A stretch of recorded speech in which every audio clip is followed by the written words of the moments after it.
Basketball skills. First, dribbling. What is dribbling?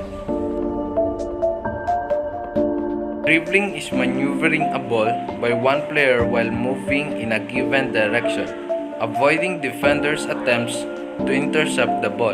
A successful dribble will bring the ball past defenders legally and create opportunities to score. Keep your head up and your eyes on the game. Don't look at the ball. Extend your arm and snap your wrist to send the ball into the ground.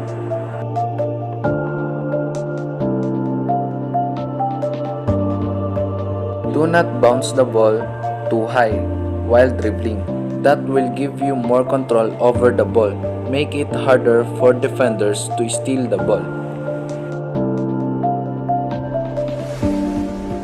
Use your body and your non-dribbling arm to shield the ball from defenders.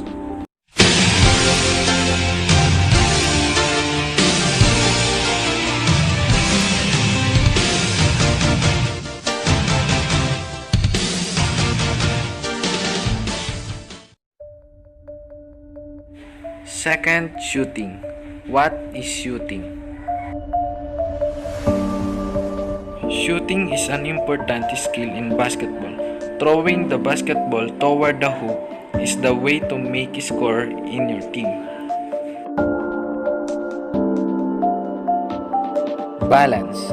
Keep in balance your feet shoulder width apart with the foot on the shooting side of the body. Elbow in. The ball is held close to the chest and underneath the chin with the shooting hand a little more toward the back and slightly under the ball.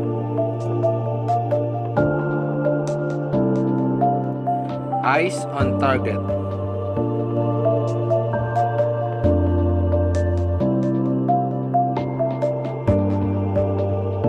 Follow through. Release the ball by a quick extension of elbow and a flick of the wrist and fingers of the shooting hand.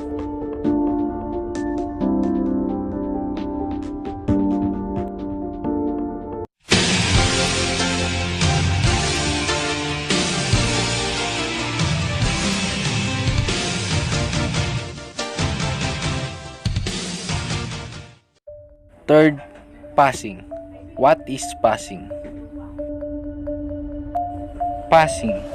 Passing in basketball is a way for players to move the ball on the court between teammates. The most basic types of passes include the bounce pass, the chest pass, and the overhead pass. Bounce pass. The pass consists of one player passing the ball to a teammate by bouncing the ball off the floor. The chest pass. This pass in which the ball is quickly propelled from the chest by the hands and arms. The overhead pass. This pass is when the ball directly above the player's forehead with both hands and side of the ball. Fourth, rebounding. What is rebounding? Rebounding gives a team possession of the basketball, and each possession helps both a team's offense and their defense, and ultimately help a team win basketball games. Get your hips low, make a wide base, and make contact.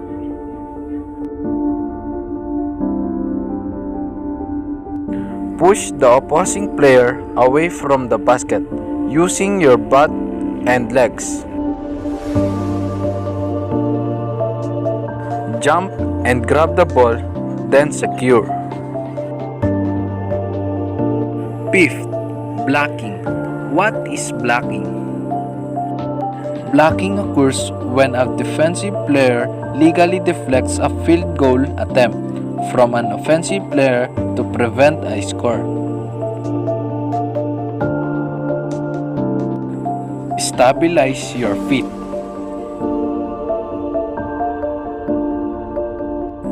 Extend your arm towards the ball.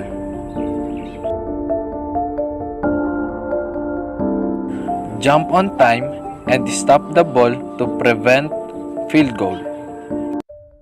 Volleyball skills. First, serving. What is serving? Serving is used to put the ball into play to start the volleyball game.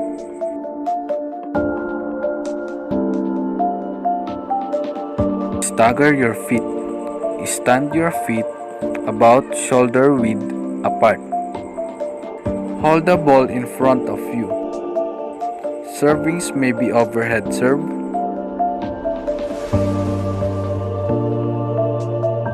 or underhand serve.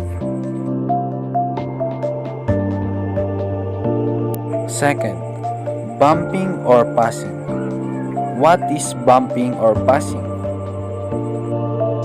Bumping or passing is to hit a ball that is below the head or at your platform, as most volleyball players would call it, and it is typically used as the first touch to receive a server or to receive a hard driven hit.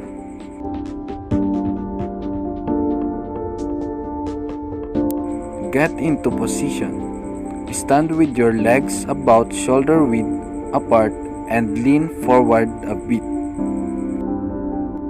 Create platform with your arms. Pass or hit the ball with both arms and push through the ball using your knees and arms. Third, setting. What is setting? Setting is the second step of passing to the ball into a position that allows the hitter to spike it over.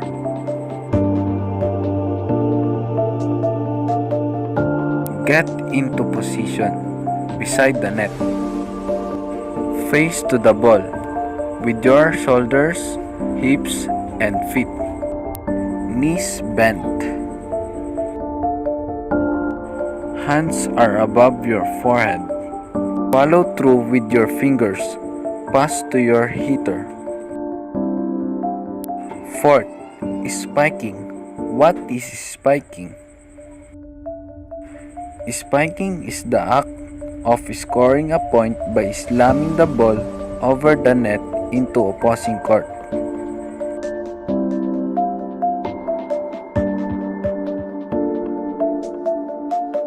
Get into position. Watch the setter. Square your feet and jump to hit the ball. Fifth, blocking. What is blocking? Blocking is when players jump and raise their hands to block the coming ball.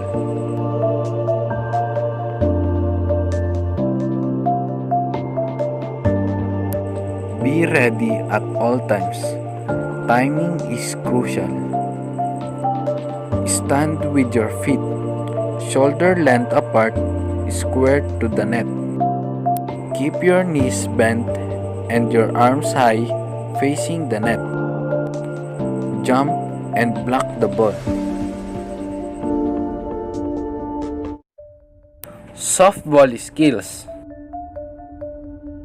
First, catching. What is catching? The right catching skills allow a player not only to catch the ball without getting hurt, but also to position him to throw the ball precisely. The ability to catch and throw a ball is very important, as this enables a player to throw out a base runner who is attempting to advance to the next base. Keep your eyes on the ball. Bend your knees. Move to where the ball is going to go. Extend your arm forward. Open your mitt. Place your ungloved hand against the side of your mitt. Then, catch. Second, throwing. What is throwing? Throwing is one of the two most important defensive skills a player must learn in softball. A quick and accurate throw can make it hard for the opposing team to advance their runners or make a score.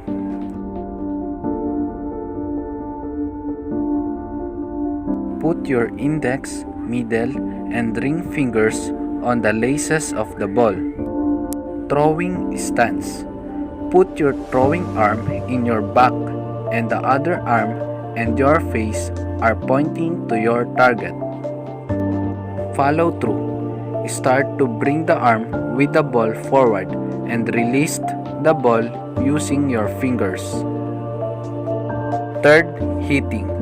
What is hitting? Hitting is probably the most challenging and enjoyable skill to learn in softball. Hitting a small ball with a rounded bat out to a particular area in a split second is a technique that softball players must continually practice and perfect. Badminton skills. First, gripping.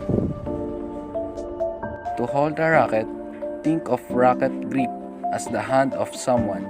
Like a firm handshake, hold the grip in a hand way you will hold that person's hand. 2. Basic grips. Forehand grip. With the racket, head perpendicular to the floor. Shake hands with the grip so the V formed by the thumb and four fingers is on the top of the handle.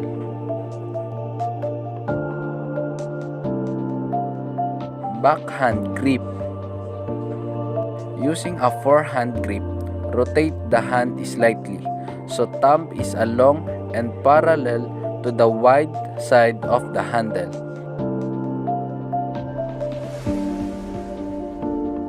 Second, footwork.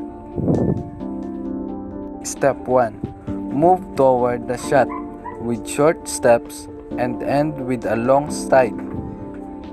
Step 2. In the ready position, the racket is held high, the knees are slightly bent, and the body weight is on the balls of the feet.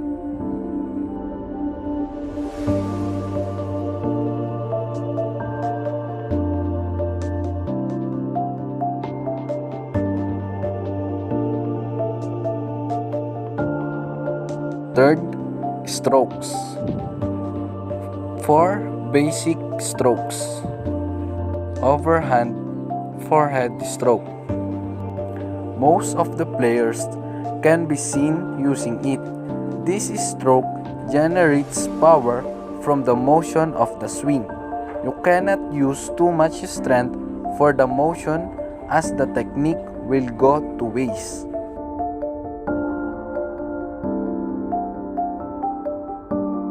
Overhead backhand stroke. This is difficult to execute as the body needs to turn backward.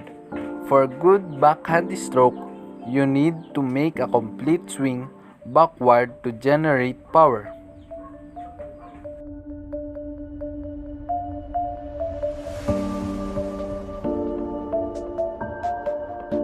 Underarm forehead stroke. This technique is used when you are hit by a drop shot from your opponent.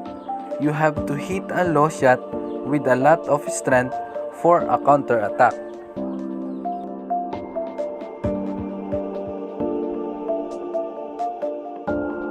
Underarm backhand stroke. You need to use this stroke when there is an incoming drop shot from your opponent.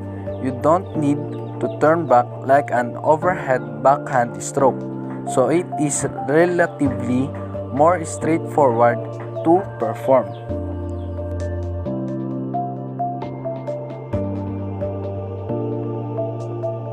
Fourth, badminton clear. Overhead clear. Create space in the front court for you to exploit. It will also give you more time to go back to your base. The optimum hitting zone is located somewhere above the central area of your racket. Defensive clear has a high and deeply trajectory. The shuttle is hit with your racket face leaning slightly backwards.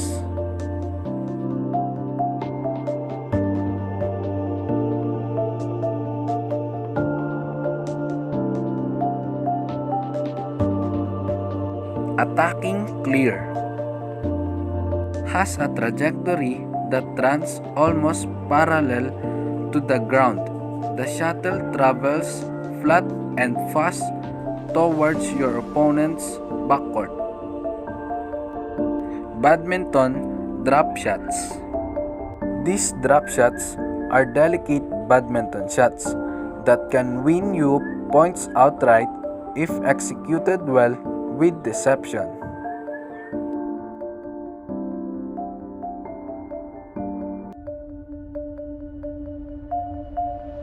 Sixth, net shots.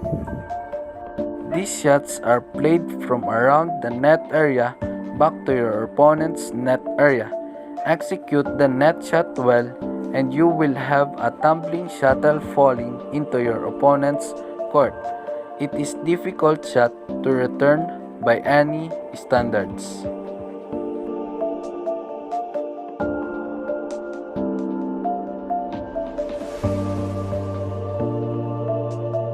Seventh, the smash. It is a shot athletics skills. 3 basic skills of athletics. First, running. Modern competitive running ranges from sprints or dashes with their emphasis on continuous high speed to grueling long distance and marathon races requiring great endurance. Pwesto! Handa! Takbo! Sprints or dashes.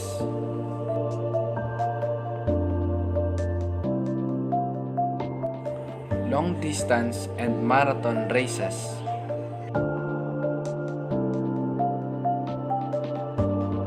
Second, jumping. The action of jumping is central to several sports and activities. Some sports are based almost exclusively on the ability to jump, such as long jump, triple jump, high jump, and pole vault. This is the example of long jump.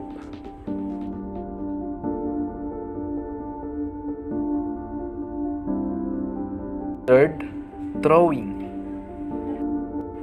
Throwing sports or throwing games are physical, human competition where the outcome is measured by a player's ability to throw an object.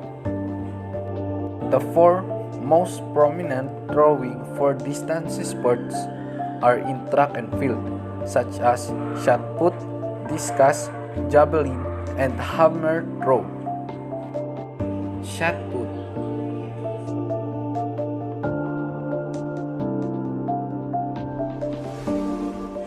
Discus throw.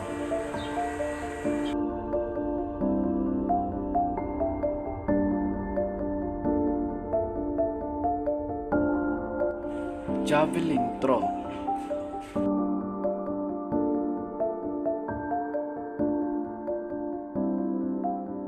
Soccer or football skills.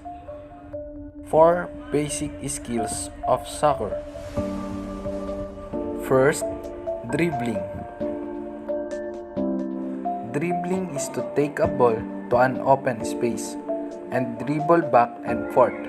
If you dribble with your laces, dribble forward with one foot and dribble backward with the other.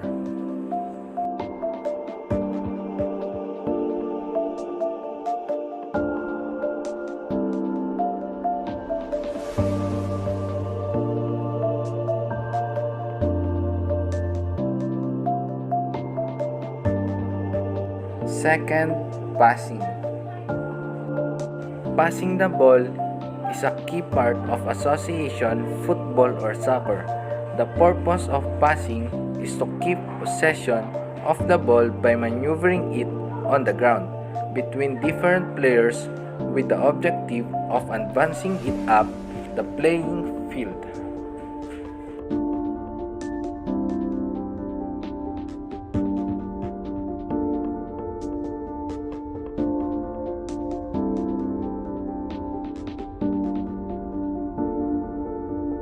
Third, trapping. Trapping the ball means gaining control of it by stopping its forward motion. This is often done with your feet as you stop a pass from the opposing team or from one of your teammates.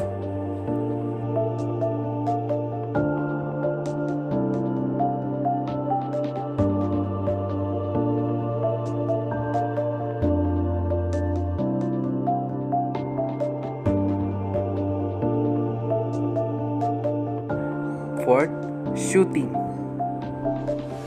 Shooting is hitting the ball in an attempt to score a goal. It is usually done using the feet or head. A shot on target or shot on goal is a shot that enters the goal or would have entered the goal if it had not been blocked by the goalkeeper or another defensive players.